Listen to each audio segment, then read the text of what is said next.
From everything to like doing my taxes and being a good friend to being a comedian and being a writer, I can really trace back anything that somebody's like, oh, Liz is really good at this. I can trace it all back to either me trying to survive school because I'm dyslexic or just because my brain works differently and I am dyslexic.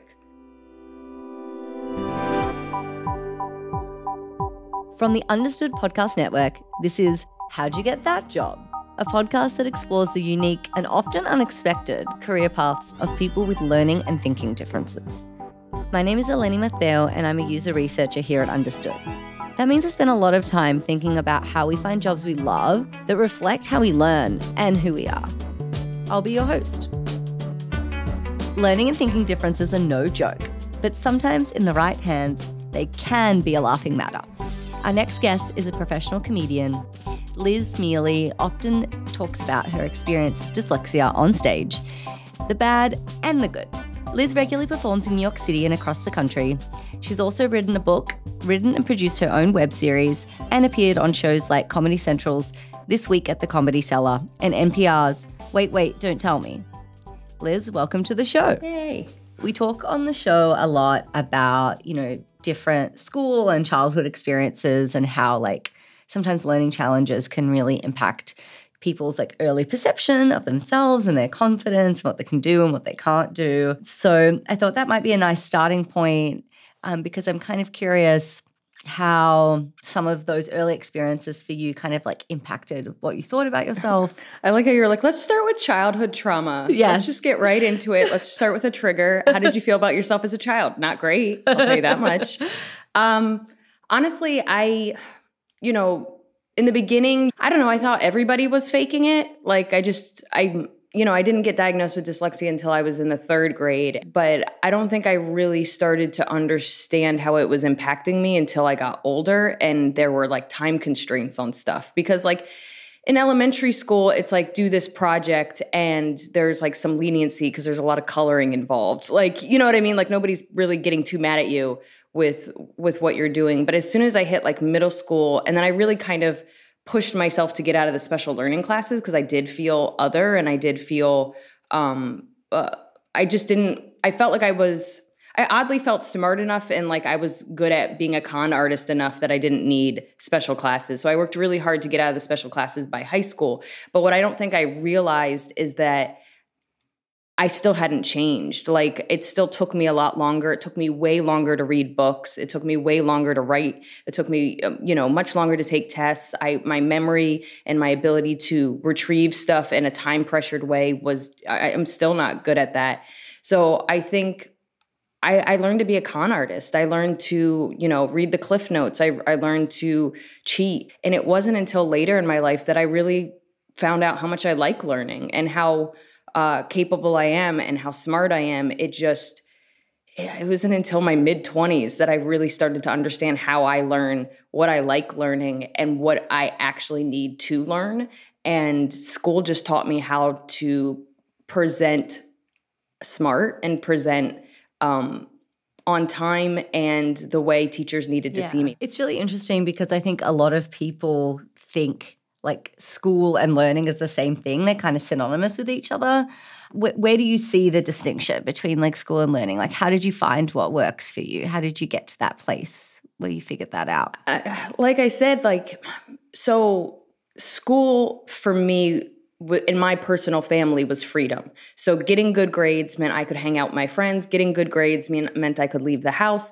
So I lived in such a strict household, and my dad's dyslexic. All my siblings are dyslexic. So it wasn't an excuse. And that's why I did whatever it took to get the result as opposed to learning. Because when you're a kid, you're like, I don't like math. I'm never going to do anything with math. I'm not going to do anything with science. So who cares about science? Where I started to perk up and really pay attention and try to learn was when it was literature and writing, because even though reading and writing was hard, I did enjoy it. And I was a creative person, and I always kind of wrote stories and was silly in that area. And then I liked history as well. But again, I never did well on tests because it was all about memory and dates, and it would all get jumbled in my head. Then fast forward, I'm older. I'm starting to learn the things that I want to learn because I got into stand-up. I started doing different types of writing.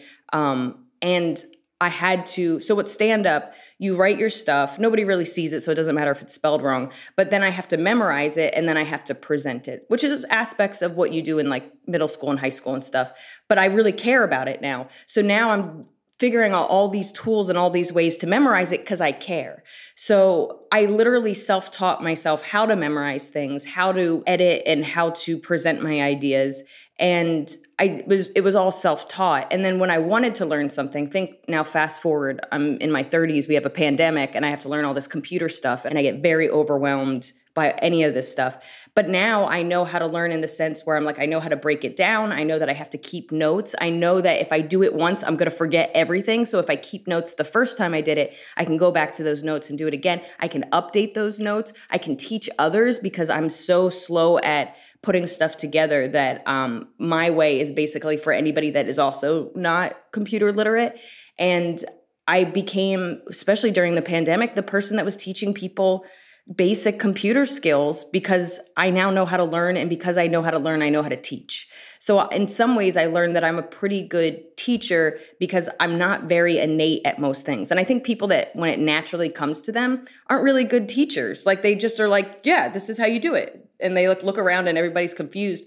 But if you started out confused and you taught yourself, you know where everybody's going to get confused. You know where everybody's going to have a meltdown, and you can prepare for that. Yeah, so I feel like in a lot of ways, the self-teaching really opened me up to understanding my brain. And then I read The Dyslexic Advantage, which is a great book. And I actually ended up meeting those doctors and doing a presentation with them. But like, that book I read when I was 25, and that's really when I started to not call myself stupid. I still do because I am, but like I'm stupid for different reasons now. But like I started to kind of see where my intelligence lies and what I am innately good at, and where in some places, you know, especially with creativity and comedy, people are like, oh, how do you think that way? And I'm like, I don't know, I just do. So then I even have my own, you know, place where I succeed without having to try hard. And so I can go, all right, I'm not the best speller. I'm terrible at grammar. I have not the greatest memory, but I do excel at looking like divergent thinking and creative ideas. And I'm a great problem solver. And I'm fun and silly when it comes to looking at solutions. And I'm a great aunt. I'm just like a really good aunt. And I really think I can give that to dyslexia. The list of things you're good at is actually a lot longer than the things that you struggle with. And I think for our listeners, you know, that's not an easy thing to be able to identify in yourself and like learn and point out. You know, how did you get to a place where not only could you kind of identify what you're really good at, but, you know, be really confident in like sharing that and even, you know, bragging about that? Well, you also have to keep in mind what I'm bad at, society says you shouldn't be bad at. So I'm bad at spelling. I'm bad at grammar. Nobody can see my notebook. And that's half the reason I got into it. Nobody sees, like I'm very protective of my notebook. Don't get me wrong. Like I'm still embarrassed. I don't want to lose it. But nobody sees my misspellings. Nobody sees my poor grammar. So I'm still able to express myself and be myself, even though I am almost 37 years old, and I haven't gotten any better at these things. There are things that I am innately good at, or things that I've really worked hard to be better at, that have given me the acceptance and attention and validation that I was always searching for as a kid. So if I'm getting what I want and I still haven't changed, who cares? Yeah. Right? Like I wanted to be a comedian. I wanted to be funny. I wanted to express myself. I wanted to show the real version of me. And younger me was doing that writing. And I now have written a book and have done stuff that's more, you know, visual and you see my actual writing. But in the beginning, it was like, oh, I can kind of hide this part of me that I'm embarrassed about and still succeed. And now I'm just more honest about it because I misspell stuff all the time. And it's just like, but if the point of language is to connect and to communicate and you understand what I'm saying, who cares? It's not a dissertation. And don't get me wrong, I do want to spell things right. I do want my tweets to read correctly. I get frustrated when I read it 40 times and then I put it out there and it's missing 4 words. And I'm like, why? Why? I read it 40 times. But that being said, there's a way to support people and there's a way to help them and there's a time and place to correct them. But if the point is to communicate and you understood it, who cares? I make up words all the time. It's fine. It's good enough. Like, and I think that's been what's really helped me as I got older is it's good enough. Definitely. And there's a ton of people that are really successful at good enough. Do I want to be better? Absolutely. Would I like to be the best? Of course. But I'm living my best life at good enough. Yeah. And also, I mean, I would say you're living your best life beyond good enough because you lent into the things that you were good at. And like, I agree. It's a lot of the things that society expect of us aren't necessarily like reflective of the things that are, you know, most valuable even, or like, you know, you can easily kind of and if you look, leave some of those things behind. Yeah, and if you look at school is teaching you to learn a certain way. And if you don't learn that way, you're kind of, you know, out of luck. But because school was always hard and I always had to find a way to mitigate it and work around it, I have more pivoting skills, coping skills, survival skills, just because I had to survive a thing that most people just normally do. Yeah. So, you know, there's a reason that a lot of entrepreneurs are dyslexic, a lot of artists are dyslexic, because they don't follow any rules and you have to make up your own rules. And that's where I succeed, is making stuff up. Yeah. And all of the skills you listed are more important to being like a thriving and successful adult than, you know, some of the skills that we learn in school, which are not everyday skills. From everything to like doing my taxes and being a good friend to being a comedian and being a writer, they all have become because of just a survival thing of dyslexia and then dyslexia itself. Like I can really trace back anything that somebody's like, oh, Liz is really good at this. I can trace it all back to either me trying to survive school because I'm dyslexic or just because my brain works differently and I am dyslexic. I know when we were talking earlier about how you learn, you mentioned that sometimes it's really hard, especially under pressure, to like retrieve information or like explain to somebody else how you learned something. How do those things relate? Like the word retrieval stuff, the memory stuff, like how does that come up for you in your comedy? So a lot of times I do have to practice. Like if I have a bigger word or like what did I have to memorize recently? Commitmentless sperm. Sperm. I was like really like giving it to. What does it mean? Yeah. So I was really giving it to guys online that basically said they were 45 and I want to have kids someday. And I was like, when? Like why? Like, you know what I mean? Like I just don't understand. Like if I have a biological clock, you should have a societal clock. Like some stuff does need to start early. So I kind of go on a rant about what needs to start early. And then I say, nobody wants your commitmentless sperm. So now I can say it really well. It was a struggle. Like just even being able to say commitmentless, is that a word? I'm hoping it's a word, but see, I'm not the right person to ask. Yeah, neither am I. We have to Google it together. But so writing that down, saying it as a phrase, like that took practice. And so a lot of times I'll fumble my words in the beginning. I will retrieve the wrong word. And that can get frustrating, but I have to like literally I'm in my room going commitmentless sperm over and over again. And you've also made up a term. Like, no, I've never heard those two words together. Yeah, you're welcome, world. You're welcome. I know now. Yeah, they're out there and, you know, you need to be protected. So for me, it's a lot of practice, but also you're being like the adrenaline that comes in when you're performing on stage can be helpful. So in the beginning, you're just nervous and it feels like everything gets shut down. But eventually you get used to that. You're more comfortable. You can say whatever. And my ability to retrieve stuff, be funny on the spot, and be in the moment is a lot stronger than the average person because every single night I'm doing 1 to several shows and I'm talking to people and I'm saying things off the cuff and whatever. So that's become its own skill, saying stuff live in the moment, responding to people. Do I get it wrong? Absolutely. And then sometimes I try to use a big word. Like I think a big word is there and I try to use it. And I was like, is that a word? And people are like, it's not a word. And I was like, well, it's a journey we went on together. Like even just being able to be dumb in front of people and make mistakes, you really just kind of, so much of my life has happened in front of other people and on stage. And I'm very brutally honest in my stand-up. So when I mess up, even in a off the cuff way, it's kind of like, whatever.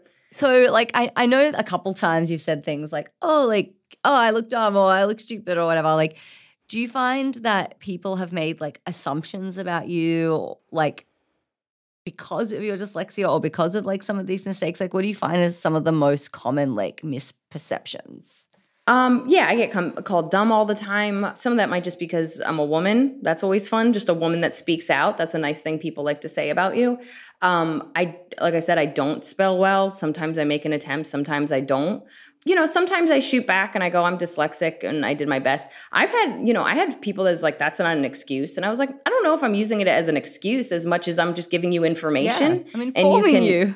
Yeah. You know what I mean? If somebody was supposed to meet me at 2:00 and they show up at 2:10 and they go, hey, I'm so sorry. I missed the train and also I rolled my ankle last week. I'd go, all right, that informs me. And now I understand why you're 10 minutes late. I'm not going to be like, what an excuse. Like, you know what I mean? Like the trains always run late and you could have told me earlier that you rolled your ankle. You just go, oh, okay. Like you'll have people shout out like you're not funny. And my first thought is, you don't find me funny, which is valid. You could I have zero problem with somebody saying I do not find you funny. But if you say you are not funny, that's statistically not true at all. I have a fan base. I have people that like what I do. I have so much success in being funny. That's factually not true. So I can see both on stage or online somebody say you're not funny and go, one, not correct. Two, that's somebody that doesn't like themselves. That's somebody that wishes they were a comic, or that's just somebody that doesn't like their life, and that's not my problem. So I think more and more as people call you dumb or people say, you're never going to succeed if this is how you go about your life or because you're dyslexic, it's just not true. There's so many, even today, even more so than when I was a kid, there are so many things to help you with your dyslexia that you can hide it if that's how you choose. And also it's more known than it ever has been before. And also it just doesn't matter the way it used to. Should you become an editor? Maybe not. You know what I mean? I'm not going to tell you what you can and can't do, but who cares? Like, I just feel like there's enough support online and in your life to figure it out. So who cares if somebody thinks you're doing a bad job at it? There's tons of people who think what I do is crappy. Yeah. And I know that you said, you tend to be really honest on stage and you've started to just like let people know. Like when did you start incorporating, jokes about dyslexia like into your comedy? Probably after I read The Dyslexic Advantage. So that was when I was like 25. So I think as I started to be less ashamed of it, because I read that book and I called up my dad and I was like, we have a superpower. Like, you should read this book. I just found out we're better than everybody.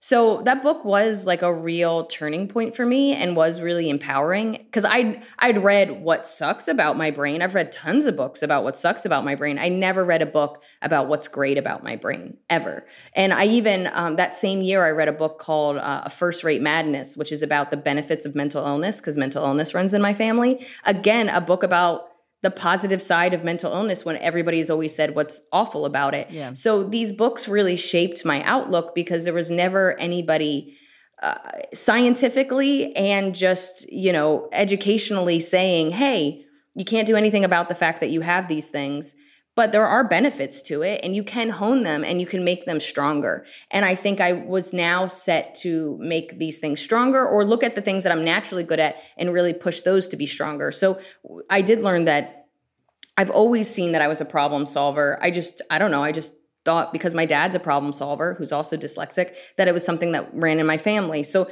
there were these things like divergent thinking or problem solving or, creativity that I started to just go more down that route because one, it's innate, two, I enjoy it, and it became empowering. So I think I think the best thing you can always do is take an honest look at your faults and what you're good at. And sometimes people are only good at acknowledging their faults and they're not good at acknowledging their pros. And sometimes you need a best friend. I mean, that's where friendship is helpful. A friend comes over and is like, well, you're really good at this. And you're like, thank you, friendship. But like, yeah, I feel like I've learned more about myself through other people reflecting. Yeah. And anything else. And it's helpful. But you have to, if you're going to be honest, you can't just be honest about what sucks about you. You have to be honest about what you bring to the table as well. And it's a choice to let the things that you aren't good at hold you back. And it's also a choice to let the things that you are good at to not make them better. So I chose not to let, being a bad speller and being bad at grammar hold me back. And I did choose to try to develop the skills I was moderately better at than most people and try to make them stronger. And again, I was more open about it because I stopped letting it be this thing that bullied me, both in my head and in the outside world. And it was a choice. And, what was interesting, after I read The Dyslexic Advantage, they have like a whole chapter on like, should you tell your employer? Should you tell people? And I was like, oh, I didn't even know you couldn't tell people. Like I really stopped hiding it after high school because one, I didn't want to be judged for being slower. So I wanted the excuse in a lot of ways, but also I stopped like, you should know this about me. The same way that I started to be more open about mental illness being in my family. And I might be a little not totally right, all the time. So I think in general, as I kind of took the power back, that kind of like, I'll call myself fat before you call me fat, like that kind of like, I'll bully myself before you do. I think I took that humor approach of being mean to myself before other people would. And then slowly over time, it became empowering, which is like, I'm dyslexic and I still did this. I'm dyslexic and I'm not good in this area, but look at all the things I am good at. And that took time. I think that takes maturity. And I think that takes a little bit of fortitude and gumption on your own half to invest in yourself, even when other people aren't investing in you. Yeah. And I really hope that our listeners learn a lot from that because, it is such an important skill to develop, to be able to really like hone in on your skills, recognize them, and like, be a little bit more balanced about your own self-perception, Yeah. What would you say has been one of your biggest struggles in like succeeding in comedy? And like what advice would you have for like any listeners hoping to pursue it? I would say some of my biggest struggle has been confidence. I think I spent the first half of my career thinking I wasn't good enough because I wasn't getting the outside validation that I thought was worthy of the effort that I was putting in. And I spent the first 10 years feeling bitter and angry and like I wasn't good enough. And not only is that not fun to be around, it's definitely not fun to be. I didn't feel good about myself, and then I didn't feel good about what I was presenting out, but it felt I felt like I couldn't not be that person, and I felt like I couldn't control those emotions, and I couldn't feel somehow overlooked.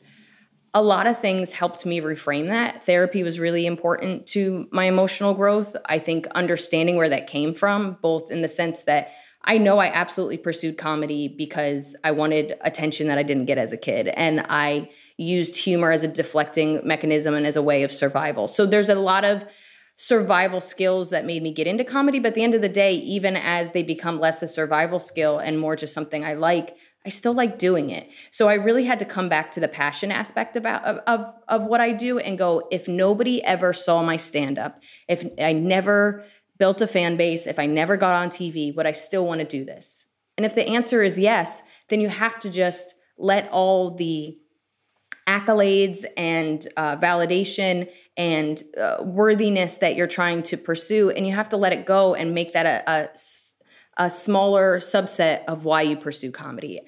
Everything good that's happened has been because I shifted that.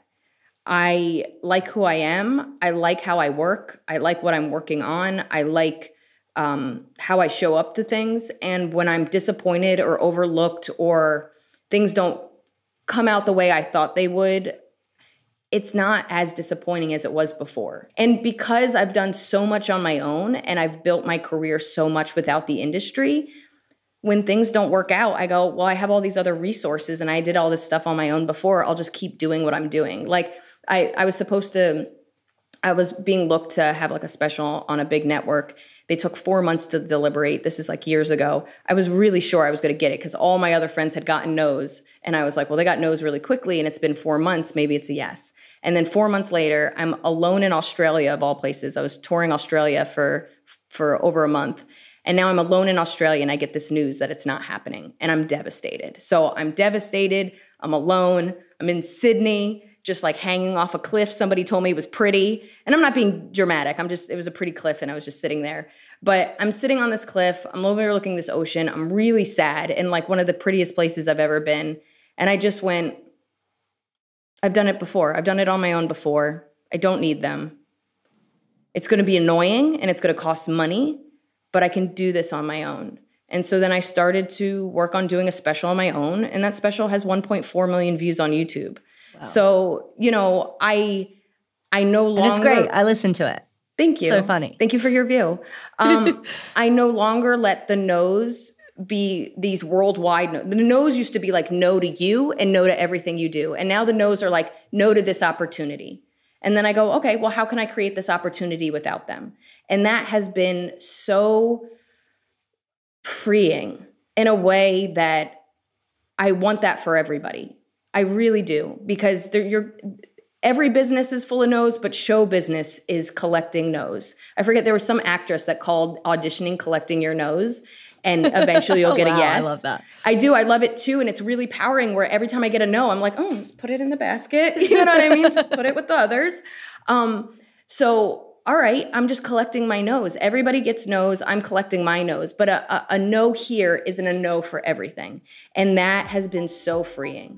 Everybody experiences rejection. How do you handle it? And I think as somebody that's bombed a lot on stage, I handle it pretty well. Well, thank you for sharing all of your wisdom. Yeah, thanks for having me.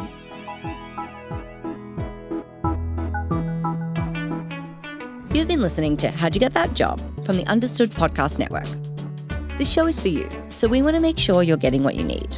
Email us at thatjob@understood.org with your thoughts about the show. Or maybe you'd like to tell us how you got that job. I'd love to hear from you. If you want to learn more about the topics we covered today, check out the show notes for this episode. We include more resources as well as links to anything we mentioned in the episode. Understood is a non-profit organization dedicated to helping people who learn and think differently discover their potential and thrive. Learn more at understood.org/mission. How'd You Get That Job is produced by Grace Tatter. Brianna Berry is our production director. Our theme music was written by Justin D. Wright, who also mixes the show. For the Understood Podcast Network, Laura Key is our editorial director, Scott Cashier is our creative director, and Seth Melnick is our executive producer. And I'm your host, Eleni Mathil. Thanks again for listening.